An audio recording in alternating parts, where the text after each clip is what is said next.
In the previous video, we took a detailed look into how this Model 15 teletype works. And in today's video, we're going to dig a little deeper to fill in some of the holes that were left in the previous video. We're going to uncover a few pretty amazing things about what this machine does. Now, if you haven't watched the previous video, it pretty much is a prerequisite to watch this one. I'm going to just jump in the middle. So if you haven't watched it yet, go ahead and watch the previous video. I've put a link to it right below the screen in the description. All right, well, let's get started. So what I want to begin with today is talking about the data throughput of this machine and how it relates to the rotational speed of the main shaft and other functions this teletype performs. The most common data throughput was known as 60 words per minute. It's also known as 368 OPM, operations per minute, or also as a 7.42 machine. Those all mean basically the same thing. At 60 words per minute, you're getting about 6 characters per second. So 6 times 60 is 360 characters a minute.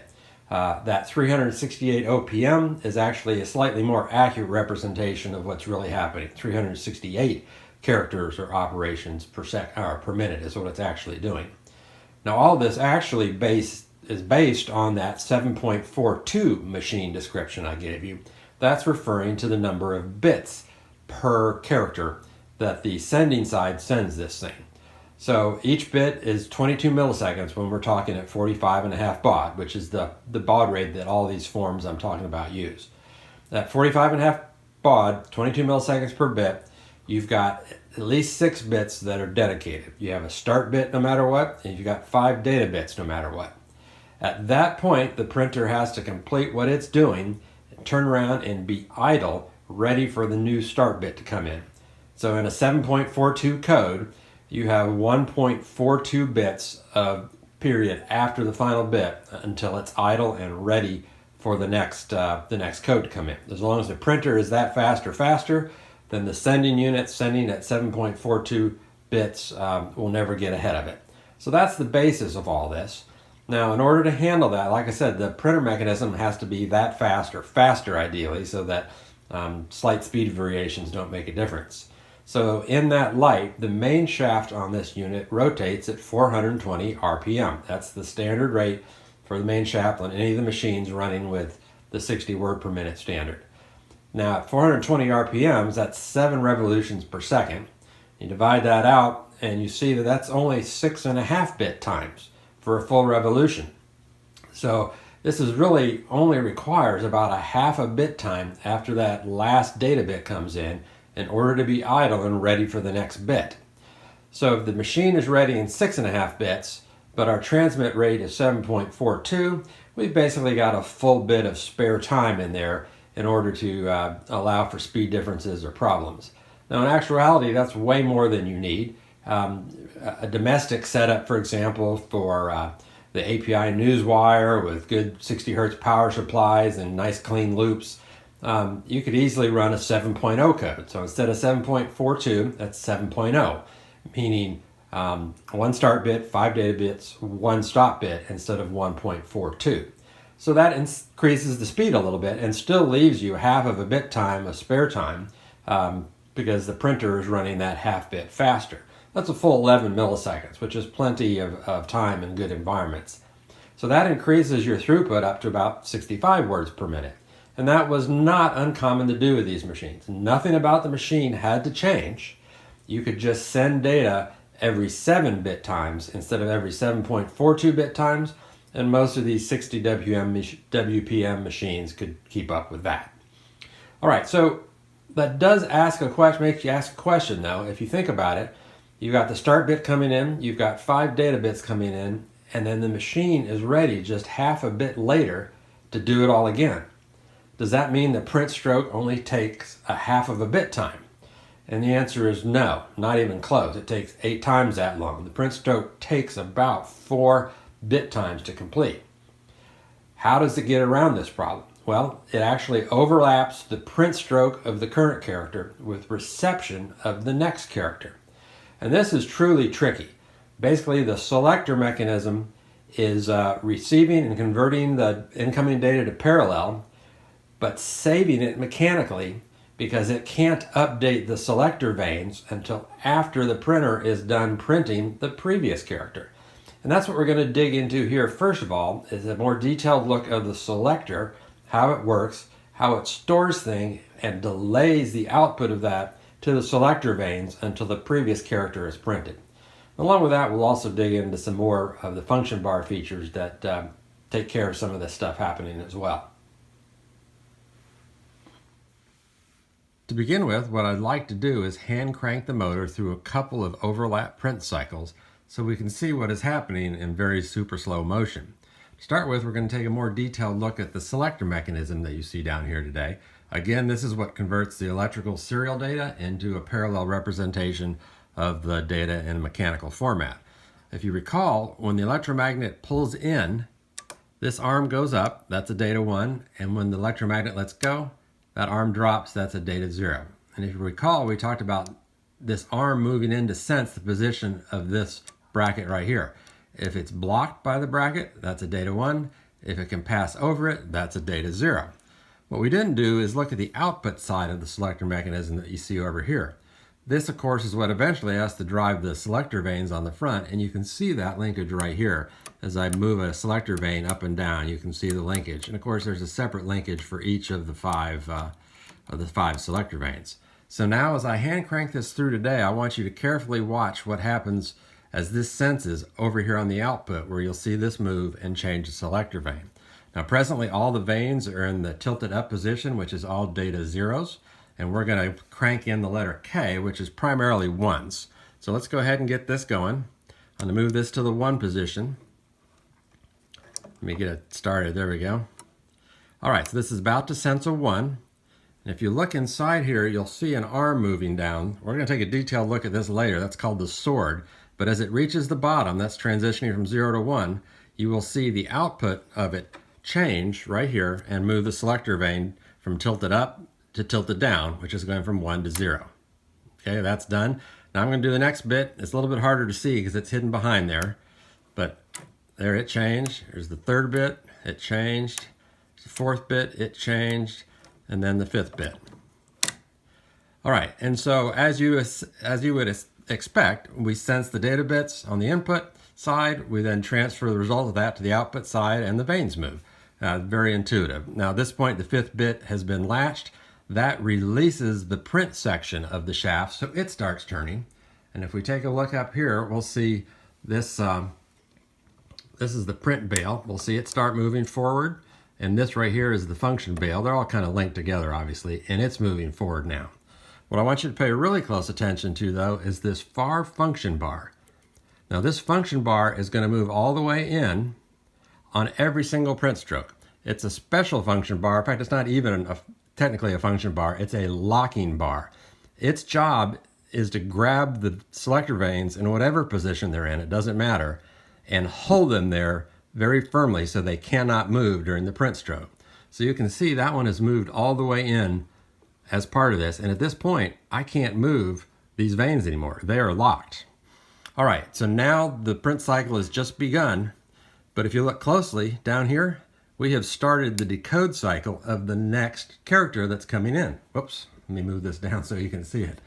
We've started to the decode cycle of the next characters coming in. So we're going to let this do all 0s because these are all presently 1, therefore they're all going to have to change. So this comes in, we can see that moving up to the 1 position, to the 0 position, finishes, and nothing happened. Let's do this on the next bit. Comes in, finishes, nothing happened. Well, it makes sense because these are mechanically locked by that locking bar. Nothing can move them. I couldn't move with my fingers, so this can't move. And so the selector has transitioned to a new state, but its output remains in the old state. Here's the 3rd bit coming in. Still no change. Now the 4th bit is coming in. What I want you to do is look up here and you'll notice that the print cycle is starting to finish at this 4th bit. And pretty soon you'll see this right here, the locking bar is starting to come back. And as soon as that locking bar clears, what's really neat is that you will see all the bits that have already been received all change at the same time, basically. There they all rippled all at essentially the same time. All that's left now is to receive bit 5. So the print cycle has just finished for the current character, and we're already up to bit 5 of the new character. And so there, bit 5 is received, and now it's releasing the shaft to do it all over again. So all 4 bits were received while the previous character is being printed. Only the 5th bit was the delay until it could print again. And this is really as far an overlap as it could possibly do, because it's that 5th bit that releases the print section of the shaft.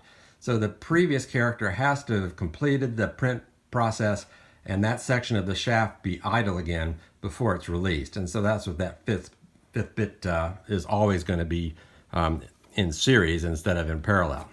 All right, so now let's go ahead and do this one more time, and this time I'll receive all 1s.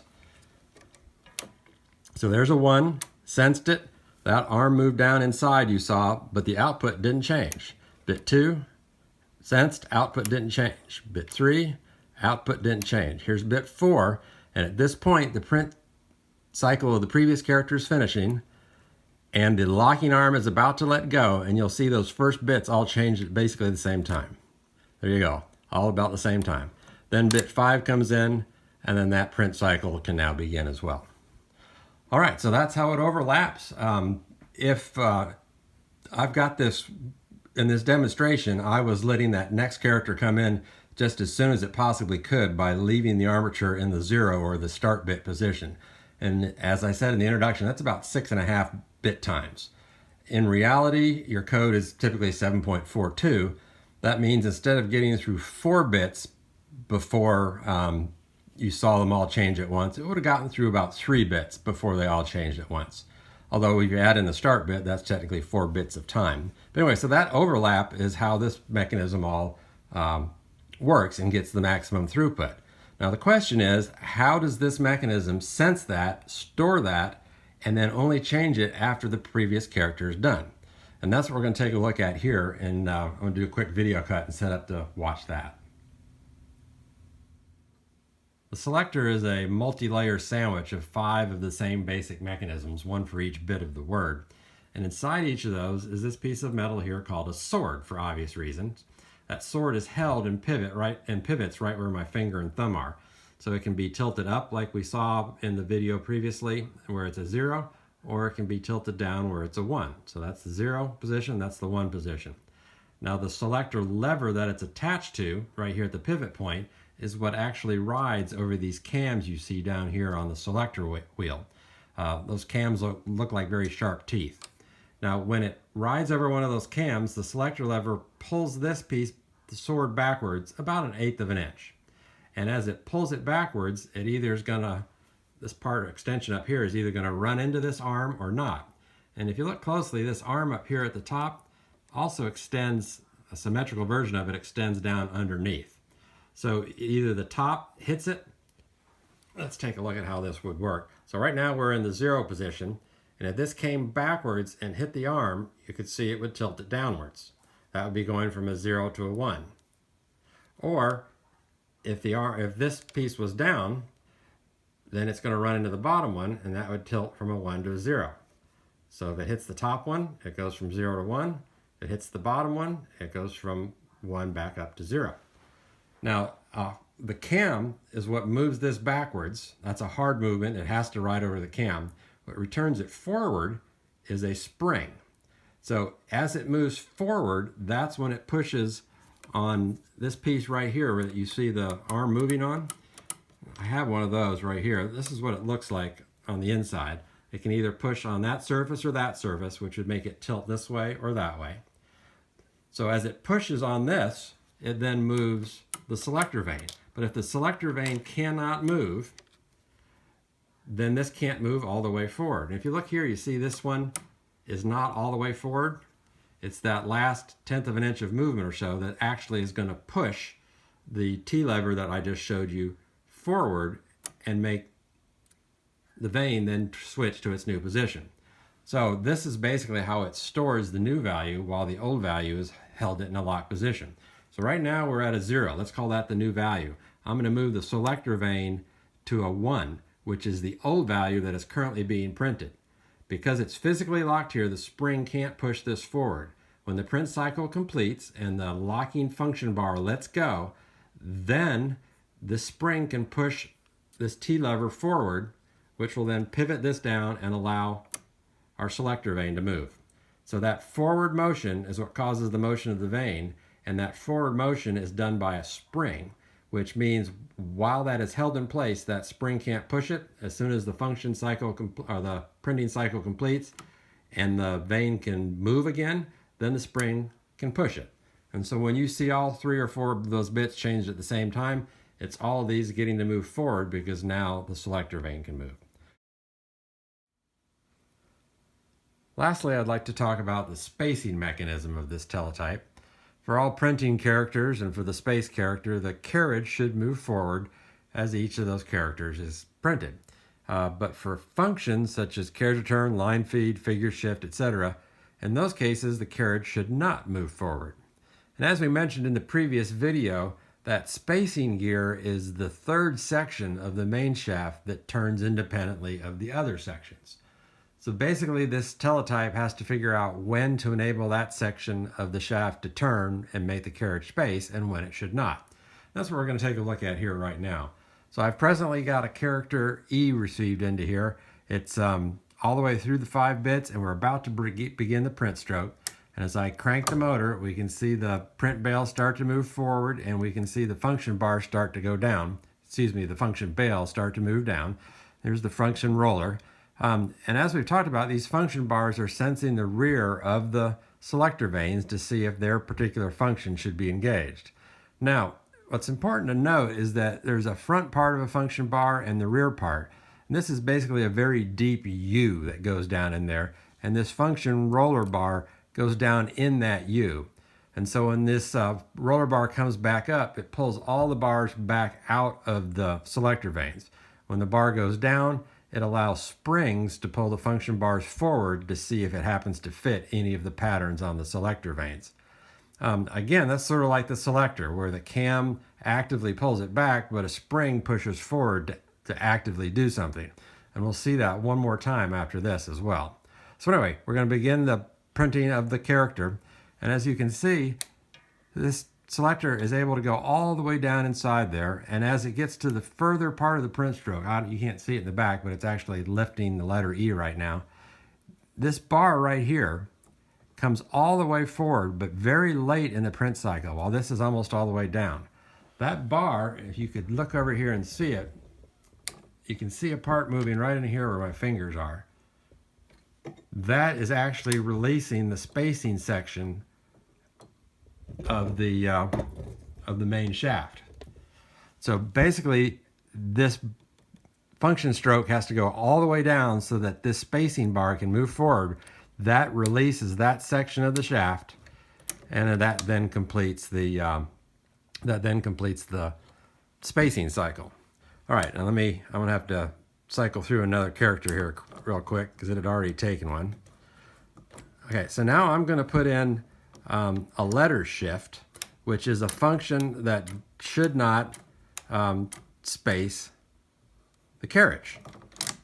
The question is, how does it do that? Okay, so our letter shift is this function bar right here. So as we go forward, we see this function bar move all the way in. But I don't know if you can see the rear. The rear, of course, is moving in with it because it's all part of the same physical bracket. As this moves in, this piece right here, this armature extension, you can see there's space underneath it, is going to end up landing on top of this as it moves in.